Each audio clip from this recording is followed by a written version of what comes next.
পৃথিবীর সব শেয়াল মুরগির স্বাধীনতা চায়। কার স্বাধীনতা চায়? পৃথিবীর সব শেয়াল মুরগির স্বাধীনতা চায়। কেন জানেন? যাতে শেয়াল মুরগিকে ধরে ধরে খেতে পারে। এই জন্য মুরগির মালিক একটা বুদ্ধি করছে। কি করছে? চারোপাশে ব্যারিকেড দিয়ে দিচ্ছে, বেষ্টনী দিয়ে দিচ্ছে, যাতে কোনো মুরগি ওই বেষ্টনীর বাইরে না যেতে পারে আর কোনো শেয়াল তার মুরগিকে না খেতে পারে। তারপরে এটা দেখে শেয়াল কি করছে?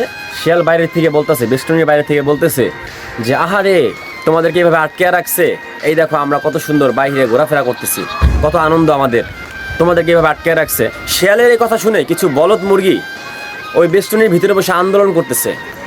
আপনার সাইনবোর্ড লাগে আন্দোলন করতেছে যে আমরা এই বদ্ধ ঘরে থাকবো না, আমরা এই বেষ্টনীর মধ্যে থাকবো না, আমরাও স্বাধীনতা চাই, আমাদেরকে বাইরে পাঠানো হোক। তো বেচারা মুরগির মালিক কি করবে? এতদিন চিন্তা করছে যে না, আমার মুরগি বাইরে গেলে খেয়ে ফেলবে, আর এখন দেখে সব মুরগির আন্দোলন করতেছে। তো এটা দেখে মুরগির মালিক আপসেট হয়ে গেছে আর মুরগিগুলোকে রাগ করে ছেড়ে দিছে যে যাও, তোমরা বাইরে বেরিয়ে যাও।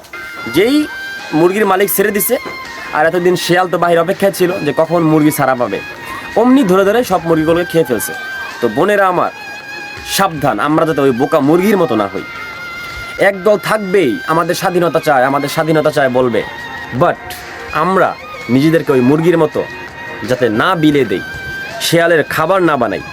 এই জন্য আমাদের রব, আমাদের ইসলাম মেয়েদের জন্য একটা বেষ্টনী রাখছে, সুন্দর একটা বেষ্টনী, একটা সীমাবদ্ধতা রাখছে যে এর বাইরে গেলে কিন্তু তোমাদের জন্য শেয়াল অপেক্ষা করতেছে।